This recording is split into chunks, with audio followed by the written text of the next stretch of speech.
যে দুঃখ পুরনো তাকে কাছে এসে বসতে বলি আজ। আমি বসে আছি, আছে ছায়া, তার পাশে যদি দুঃখ এসে বসে বেশ লাগে।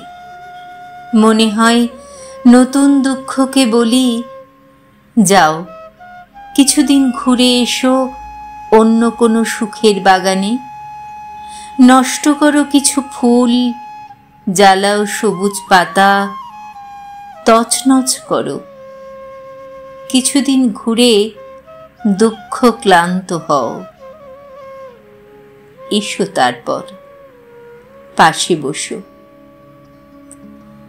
এখন পুরনো এই দুঃখকে বসার জায়গা দাও অনেক বাগান ঘুরে, মানুষের বাড়ি ঘুরে, উড়িয়ে পুড়িয়ে এ আমার কাছে এসে বসতে চায়। কিছুদিন থাক, শান্তি পাক, সঙ্গ পাক। এসো তারপর। ও নতুন দুঃখ, তুমি এসো তারপর।